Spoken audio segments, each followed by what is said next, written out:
কৌটোর মাধ্যমে বাড়িতে বানিয়ে ফেলুন মিনি মিক্সার মেশিন।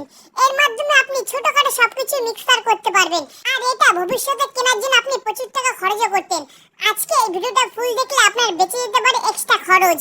আর এটা বানানো খুব সহজ, যে কেউ বানাতে পারবে। তো চলুন দেখে নেওয়া যাক এটা কিভাবে বানাতে হয়। এটা বানানোর জন্য প্রথমে আমাদের প্রয়োজন হবে একটা কৌটোর। এখন আমাদের লাগবে একটা ডিসি মোটর। এই ডিসি মোটরটা আপনি যে কোনো ইলেকট্রনিক্স দোকানে গেলে পেয়ে যাবেন। এখন আমাদের এই কৌটোটাকে ফুটো করতে হবে।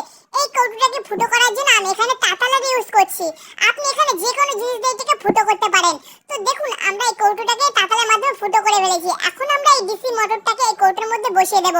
এরপর আমাদের এখানে প্রয়োজন হবে একটা পেনের। দেখুন আমি একটা পেন কেটে এরকম করেছি, আপনারা একটা পেন কেটে এরকম ছোট করে নেবেন। এখন আমরা এই মোটরটাকে এই পেনের মধ্যে ঢুকিয়ে দেব। আর এই পেনের মাথায় আমাদের কাটার জন্য লাগাতে হবে ব্লেড। তো দেখো কি সুন্দরভাবে পেনের সাথে মোটরটা সেট হয়ে গেল। এখন আমরা এই মোটরটাকে এই কৌটোর মধ্যে ঢুকিয়ে আঠা দিয়ে ভালো করে লাগিয়ে দেব। আমি এখানে আঠা হিসাবে সুপার গ্লু আঠা ইউজ করছি। আপনি এখানে ফেভিকুইক বা যে কোনো আঠা ইউজ করতে পারেন। তো এখন আমরা সুপার গ্লু দিয়ে এটাকে ভালো করে সেট করব। এটা সেট করতে করতে আগের ভিডিওতে যারা যারা কমেন্ট করেছিলেন তাদের নামগুলো হলো কলকাতা এম থেকে দীপালি দাস, কাঁচরাপাড়া থেকে সীমা সেন, আসাম থেকে বীণা চক্রবর্তী, সিলেট থেকে আব্দুল করিম। আপনাদের সবাইকে ধন্যবাদ আগের ভিডিওতে কমেন্ট করার জন্য।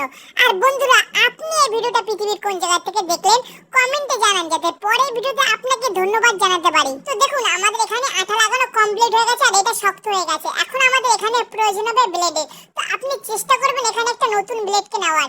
তো এখন আমরা এই ব্লেডটাকে দুভাগ করব। আমার এখানে একটু ভুল হয়েছে, ব্লেডটাকে প্যাকেটের মধ্যে দুভাগ করতে হতো। আপনারা যখন এটা করবেন খুব সাবধানে করবেন। ব্লেডটা যখন নতুন অবস্থায় প্যাকেজ করা থাকবে তখনই এটাকে দুভাগ করে নেবেন। তো দেখুন সুপার গ্লু আঠার মাধ্যমে দুটো ব্লেড আমরা একসাথে লাগিয়ে নিলাম। এখন আমাদের কাজ হবে এই পেনের গায়ে ব্লেডটাকে লাগানোর। এর জন্য আমরা সুপার গ্লু আঠা দিয়ে দিলাম পেনের উপরে। এখন আমরা ব্লেডটাকে কিছুক্ষণ ধরবো আর এটা লেগে যাবে। আপনার কাছে যদি সুপার গ্লু আঠা না থাকে ফেভিকুইক বা এরকম জাতীয় আঠা ব্যবহার করলে হবে। এখন আমরা এই মোটরটাকে কৌটোর মধ্যে ঢুকিয়ে আটকে দেব। এবার আমাদের এখানে লাগবে একটা সুইচ। তো দেখুন আমি বাজার থেকে মাত্র 5 টাকা দিয়ে একটা সুইচ কিনে নিয়ে আসলাম। এখন এই সুইচটাকে আমরা ঢাকনার উপরে সুপার গ্লু আঠা দিয়ে লাগিয়ে দেব। তারপর আমরা মোটরের তারের সাথে সুইচের অ্যাটাচ করব। প্রথমে আমরা মোটরে একটা তার সুইচে লাগিয়ে দিলাম আর একটা তার আমরা রেখে দেব ব্যাটারির জন্য। তো আমরা এখানে ব্যাটারি হিসেবে মোবাইলের ব্যাটারি ইউজ করছি। আপনি এখানে যে কোনো ব্যাটারি ইউজ করতে পারবেন। শুধু মনে রাখবেন ব্যাটারির ভোল্টেজ যাতে 3.7 ভোল্টের উপরে না হয়, না হলে এখানে আপনার মোটর পুড়ে যাবে। তো এখন আমরা সুপার গ্লু আঠার উপরে মোবাইলের ব্যাটারিটা লাগিয়ে দেব। আমি এখানে মোবাইলের ব্যাটারি ইউজ করেছি কারণ ব্যাটারির চার্জ শেষ হয়ে গেলে এটাকে আবার চার্জ দেওয়া যাবে। তো দেখুন আমাদের ব্যাটারি এখানে লাগানো কমপ্লিট। এখন আমরা এই তারগুলো একসাথে অ্যাটাচ করে দেব। তো এটা অ্যাটাচ করা খুব সহজ, একটু মাথা খাটালে আপনি এটা অ্যাটাচ করতে পারবেন। তো দেখুন আমাদের ফাইনালি সব তার অ্যাটাচ হয়ে গেছে। এখন এটাকে আমরা ট্রাই করব। এটা ট্রাই করার জন্য প্রথমে আমরা এখানে দেব লঙ্কা, তারপর এখানটা দেব পেঁয়াজ। প্রথমে লঙ্কা দিয়ে দিলাম, এখন আমরা এর ভিতর দিয়ে দেব পেঁয়াজ।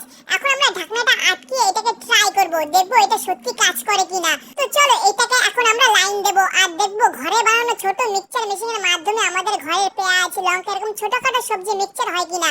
তো দেখো এটাকে আমি লাইন দিয়ে দিয়েছি। এর মধ্যে ছিল লঙ্কা আর পেঁয়াজ, দুটোকে কিন্তু ভালো করে এটা কিন্তু মিক্সচার করে দিয়েছে। কৌটোটাকে একটু ঝাঁকিয়ে দিলে ভালো হয়, কারণ এর গায়ে লেগে থাকা পেঁয়াজ লঙ্কা ভালোভাবে তাহলে মিক্সচার হবে। তো দেখো আমাদের কিন্তু এটা ভালোই মিক্সচার করছে। এখন এই কৌটোটাকে আমরা খুলে দেখব এর মধ্যে পেঁয়াজ লঙ্কার কি অবস্থা। তো দেখো এটা কিন্তু ভালোই মিক্সচার করেছে। এর মধ্যে পেঁয়াজ লঙ্কা দেখো ছোট ছোট করে কেটে গেছে। দাঁড়াও তোমাদের একটা চামচের মাধ্যমে উঠিয়ে দেখাই। তো দেখো কত সুন্দরভাবে এটা কেটে দিয়েছে। এর মাধ্যমে তুমি রান্না করে ছোটখাটো সবজি মিক্সচার করতে পারবে। আর একটা কাজ করতে পারবে, এর মধ্যে ডিম দিয়ে এটাকে লাইন দাও আর দেখবে ডিমটা কত সুন্দর এটা মিক্সচার করে দিয়েছে। সম্পূর্ণ ভিডিওটি দেখার জন্য ধন্যবাদ। ভিডিওটি যদি ভালো লেগে থাকে অবশ্যই একটি লাইক করবেন। আমাদের চ্যানেল নতুন হয়ে থাকলে চ্যানেলটি অবশ্যই সাবস্ক্রাইব করুন।